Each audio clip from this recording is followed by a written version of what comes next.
buy the house through a mortgage. Yes, it is. That's right.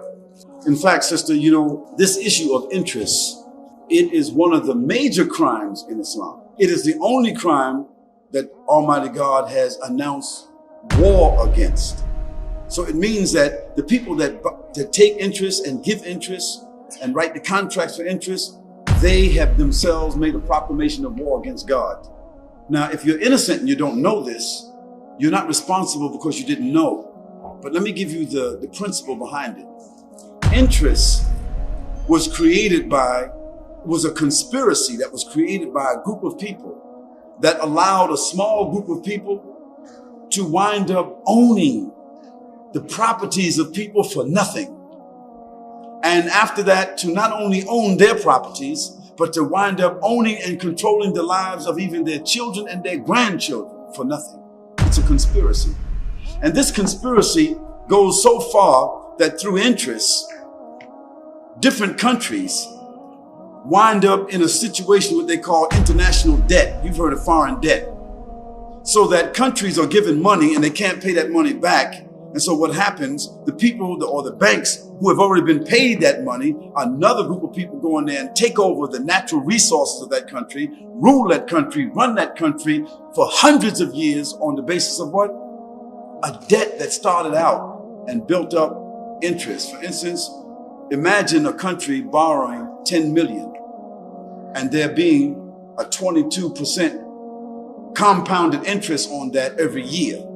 So you don't have to be a genius to understand that in a matter of 20 years, that 10 million winds up to be 230 million and it's still not paid. What do? They go and they start a civil war to make sure that people that are in place to begin paying that debt. And so imagine this not in one place, but all over the world, third world countries, undeveloped countries who enter these situations of debt and they wind up remaining in poverty and remaining under disease and other things through what? Banks, conspiracies that introduce this issue of interest. Now to bring it home to you and I, what does it mean? I buy a house. I'm a simple person, a hardworking person. Me and my wife are both working very hard. We buy a house for 70,000. Or let's say here in Australia, let's put it a different way. Let's say it's 150,000. So we buy a home for 150,000. And we're very sincere. And there's a 19% interest attached to that, which means that over a period of a 30-year mortgage, a 20-year mortgage, I wind up paying for that house if I live, if I continue my job, if I'm employed over a period of 20 to 30 years. For a $150,000 house, I wind up paying at least $280,000 for that same house. The worst thing about it, I must pay off the interest before I pay the principal. See what happens? So it means that for the first 15 years, I'm paying off what? Interest. And suppose I lose my job. I lose my job. My wife loses her job. I get sick. She gets sick. What happens? They come and take the house from me, right? Even though I paid off 150,000, 160,000, they take the house from me. So that 150,000 was for nothing, isn't it right? Then what do they do with the house? They resell the house for more than what it was worth and give somebody else another mortgage for the house at maybe 220,000. And it just keeps on going. So this shows you that this crime is worse than slaughter.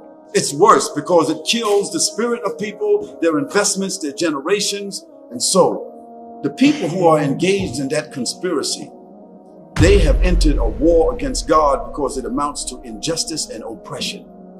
So for us Muslims, God made it clear to us. We don't write the contracts. We don't enter the contracts.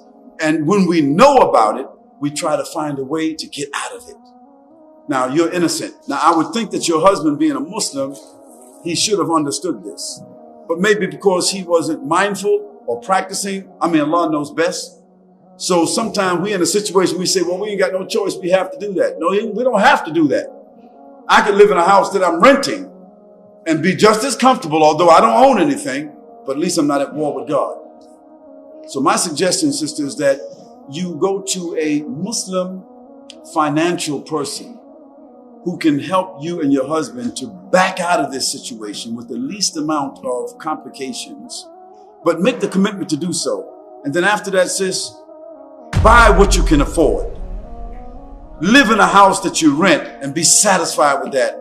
Because everybody nowadays cannot afford to just buy a piece of property. And nowadays, buying a piece of property or renting a piece of property doesn't necessarily give you any more security. Thinking about your children is okay. What you do is that first think about your relationship with God before you think about the security of your children. Because even in thinking about the children, this is how we get trapped. Even with this insurance thing, somebody comes and knocks on your door and asks you, do you have insurance?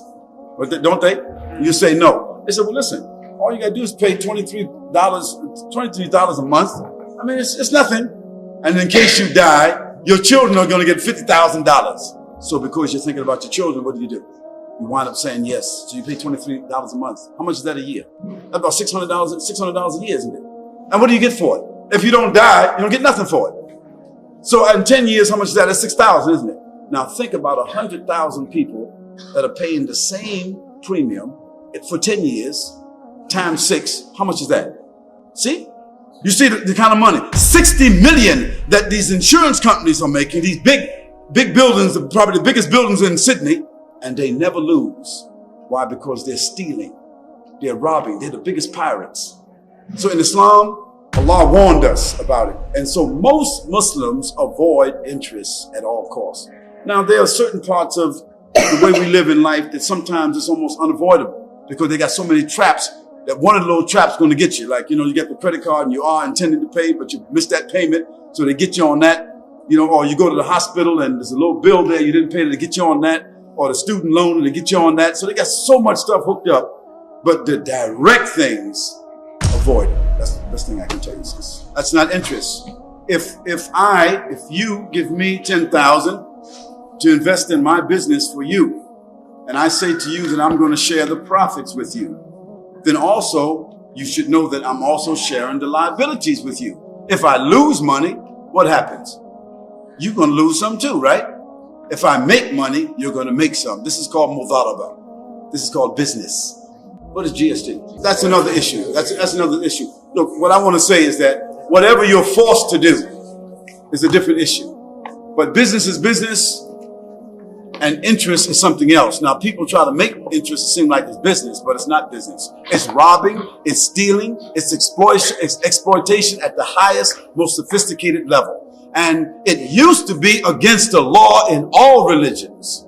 It used to be against the law in Australia. It used to be against the law in Great Britain. It used to be against the law in America until the financial wizards, companies, bankers overpowered the governments. And now all of a sudden it's a big business. So all I can say is just avoid it. And that's another thing.